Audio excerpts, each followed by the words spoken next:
Is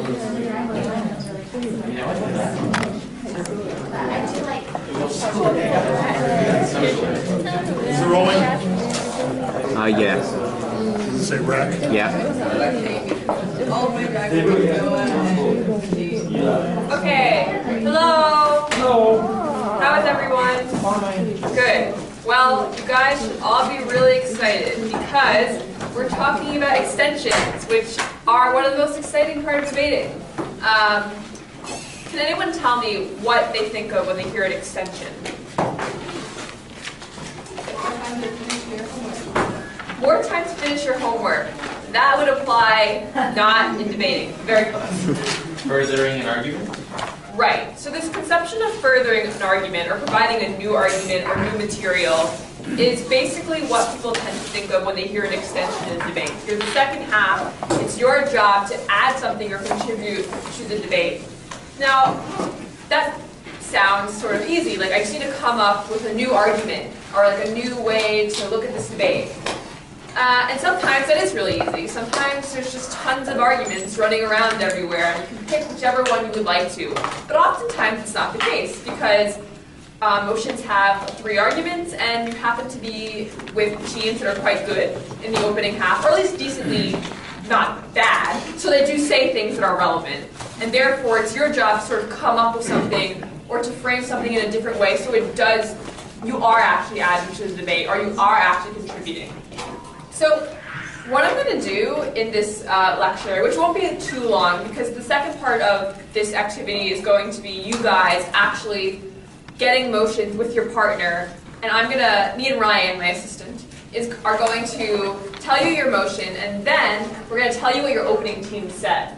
And then based on what your opening team said, you have to come up with new material based on the arguments that they theoretically said. Obviously, you don't get to watch this imaginary debate, but you get the idea. So that's what's going to happen. But first, what I think I'm going to do is I'm going to give you 9 different tips for how you can possibly think of or come up with an extension or in some way build off of what the opening half said. And I think this is just also an important point. If you are in the back half, it is not always your job, it is usually not your job to totally think of something utterly, entirely new from the opening debate. Most likely it will be somewhat related to things that happen in the opening half. Sometimes it is like entirely new, but like don't feel like for the sake of novelty, don't also like think of something very odd or strange for the sake of it just being new. That's not necessary, don't do that. Because what will happen is, it'll probably seem like an odd argument and it won't fit in the debate and you'll lose. So don't do that.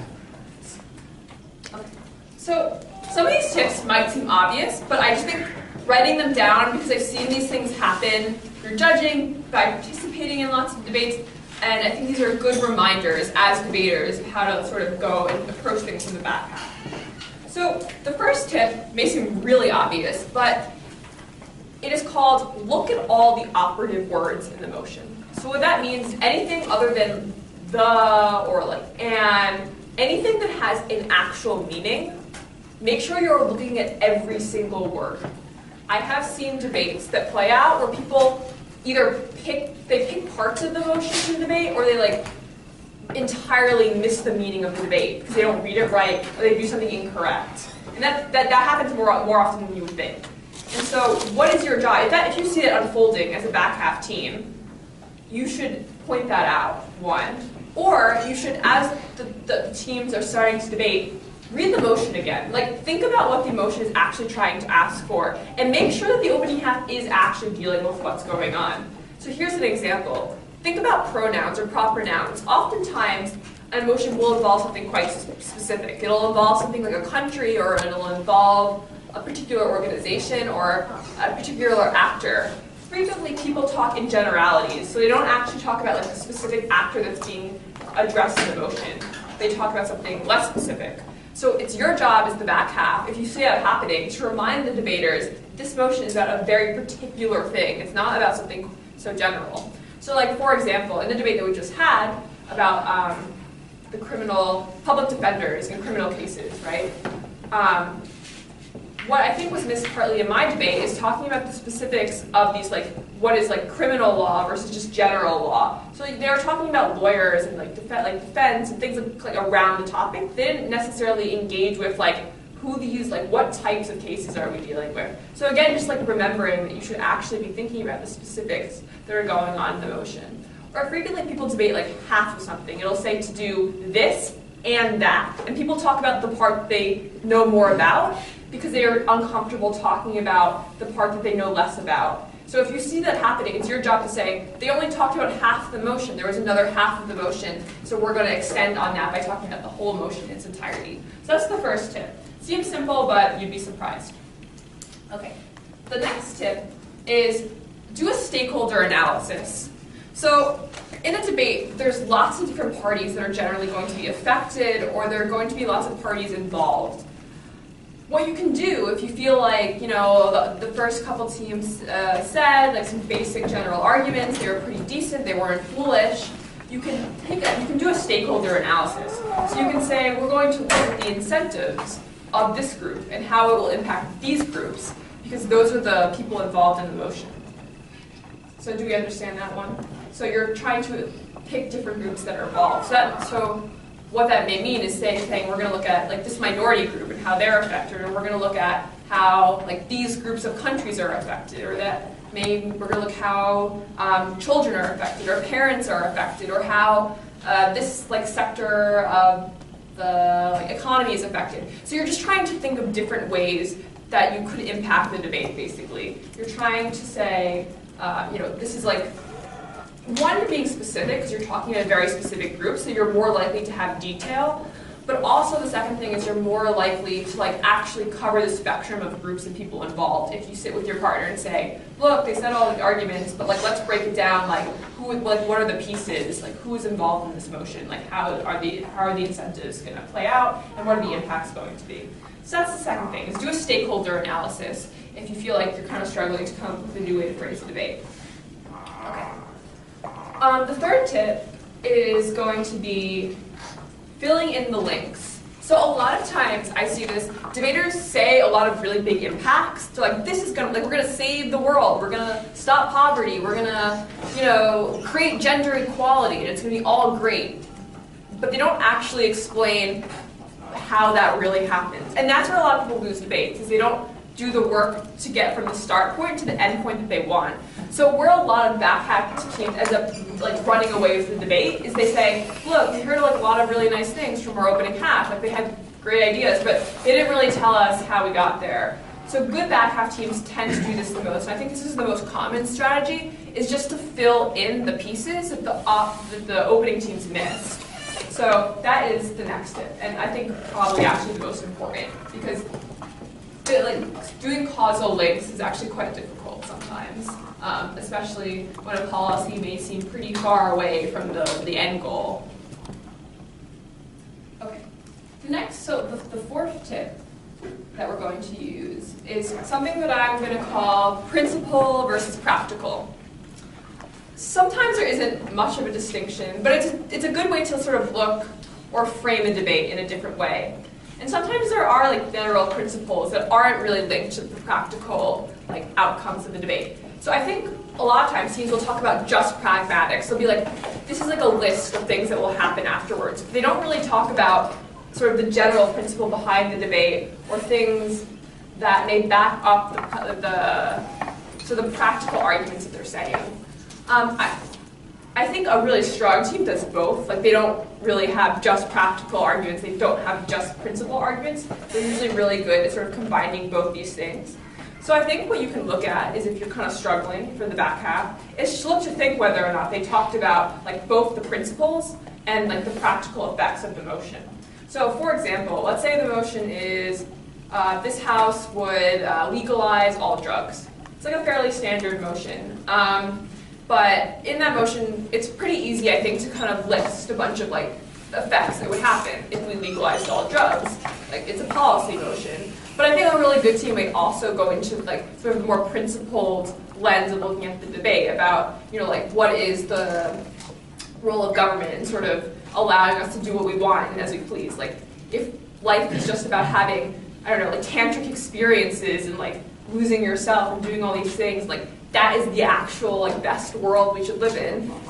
That's like a whole different like principle and way of looking at the world that steps outside of things like this will reduce like criminality, or this will reduce drug-related health incidents. Like, it's a much bigger and like different way of looking at the debate. So that's just like one example of how you can like sort of kind of either like extend or like kind of think of something new as a back half team if you notice that like the debate is either becoming like so like just about like harms, or so just about like theoretical, like we're going to talk about, I don't know, the theory of like information, like something like very, very like out there. You can just be like, that was really general and like very principled, but we're going to talk about like how this would play out in real life. So good teams do both. So I think as a back half team, making sure that your top half team really did talk about like these principles and the practical effects is a good way to possibly extend on a team that wasn't actually complete in addressing like the entirety of the arguments of the motion. So I think I'm on, am I on 5 or 6? 5. So 5. This is, I think this is kind of, if you're very much struggling, this is like kind of like, I think, a last resort. If you're really, really struggling, new rebuttal does count as an extension. So if you literally can't think of any like entirely new arguments, and you can only think of things to respond to the other teams, that does count as an extension. So like if you're like, you know, they said literally everything, debating is still about beating an opposing side. Like it's still about not just coming over the team ahead of you, but like beating the other teams. So if you want to think of something, just think of every single way that the opposing side is wrong. Like think of like new rebuttal. Like just think of things to respond so you're engaging with the other teams. Because oftentimes teams end up actually underperforming, not because they didn't provide good arguments themselves, but they actually didn't rebut the other teams in the round. And that's actually what a lot of judging comes down to, is like, they didn't respond to this, or they didn't engage with the other team. So we don't really know what they would say, and we think that the other team had good points too, and they didn't respond. So if you're being unresponsive, you're not really doing your job as a debater. And so another way to sort of extend or to bring something, contribute to the debate, is to really analyze what other teams have said. And usually, when I say analyze, take what they said in the best possible way. Like, take their best case scenario. And when you have their strongest argument, think of the ways to like beat that argument in the strongest form. Because oftentimes teams also like take like a very weak example or weak portrayal of the other team. It's called like a straw man. So you just make the other team kind of not sound as good as they could be. Take the harder burden and say, this is like their best case scenario. And even after best case scenario, we can think of reasons why either this is not going to happen, or the impacts aren't that important, or like what has been said on our side just outweighs the whole general idea of what's been said. So that's another thing, is you can have new rebuttal. That is also an extension.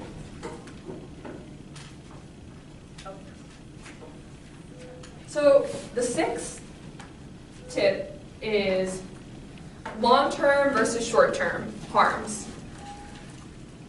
A different way to sort of look at the debate, or to like extend off the debate, is sort of think of this, I guess, these two different lenses. So maybe the opening team talked a lot about just like what would immediately happen after this policy was instituted. But they don't really consider the long-term implications of the policy. A possible extension that you could do is to say, we're going to look at a long-term way of looking at this policy. Like, what down the line could this look like? And I think that's like a very important thing to do. Because, for example, maybe in this debate. So a debate where you say, we'll like limit voting. Like, we'll stop people being able to vote in specific circumstances, like in times of economic hardship or like severe economic downturns. We restrict people's rights to vote. I think I've debated that before.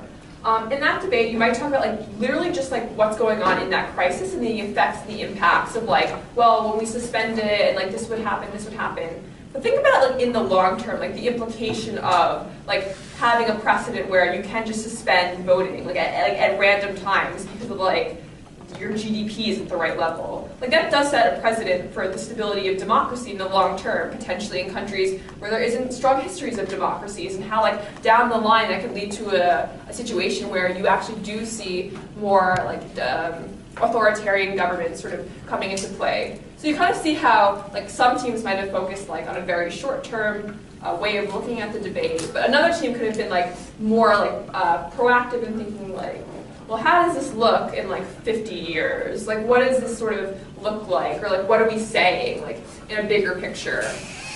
So again, long-term versus short-term is also a way to sort of think of a debate and to sort of extend upon a debate. The next tip, so do you have a question? Or no? Right. So number 7, another way to extend off the debate is to provide a case study. So sometimes you can take an example and really like make it into a case.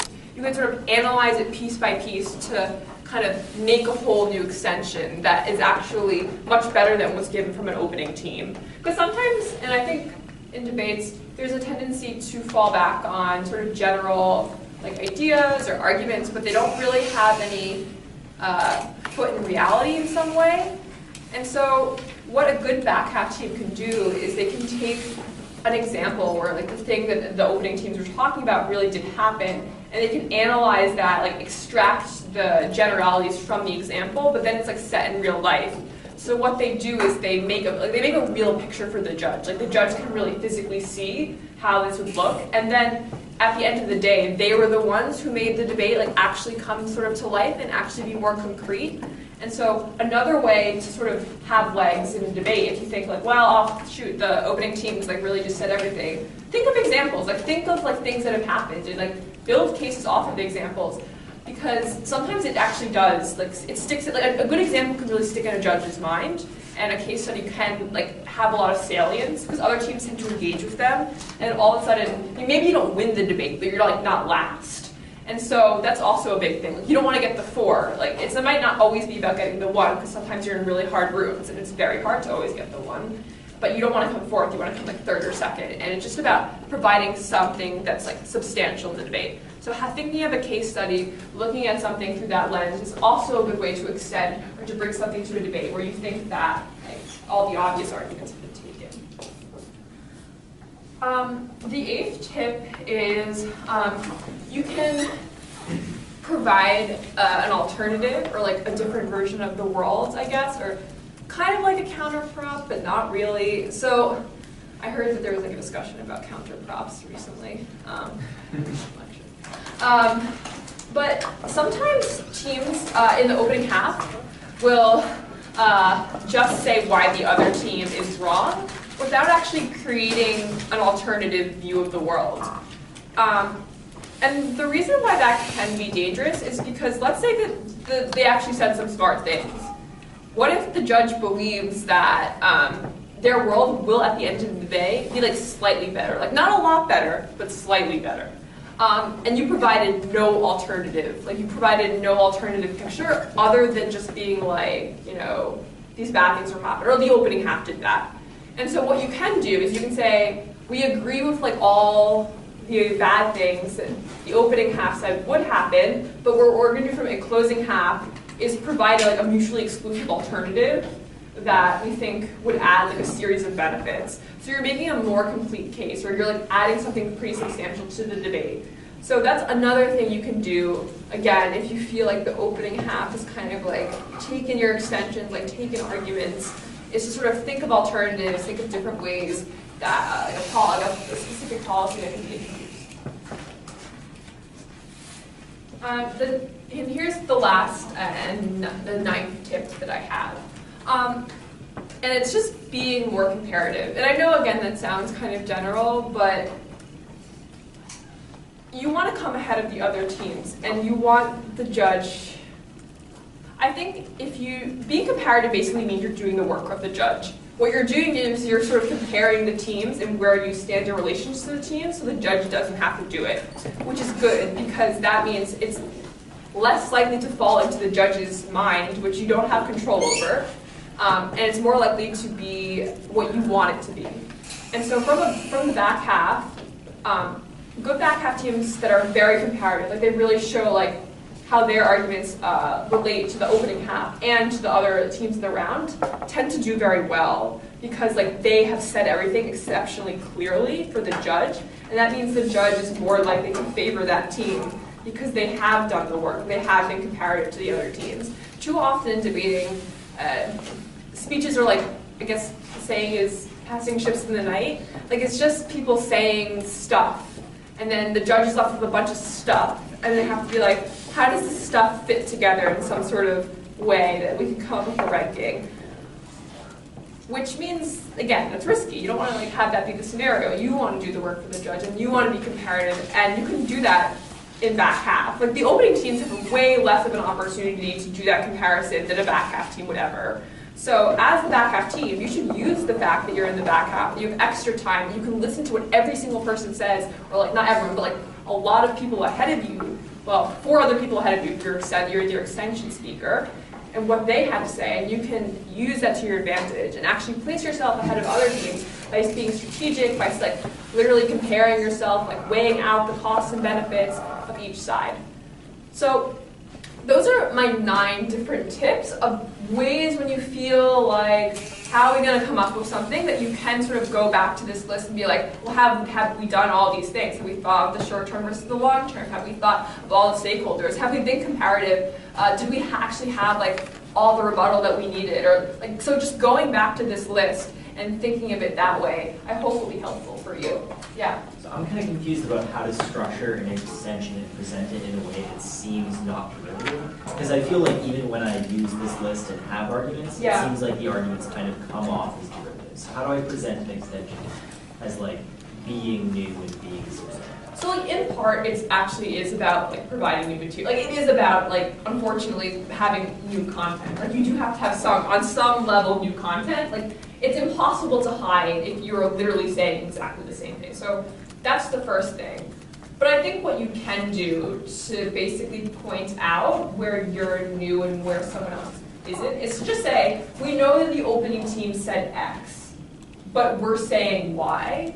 Is a good way to like literally show like we acknowledge that they did say like some of what we're saying, but we're saying we added this piece, but then not only say this is the piece that we added, but then say this is why this piece is actually the more important piece. Because then the judge knows what you added, but they also know why the thing that you added was more important than what the opening team brought. So it's about like dissecting the whole like speech you have and kind of talking it out in a very step-by-step way. Is the best thing that I can say of how to like really distinguish yourself from other people. Yeah. Does anyone else have any questions before we break off? Yeah. What are some like really common like ineffective things that are done? Oh, actually, can we turn off the camera so I'm not?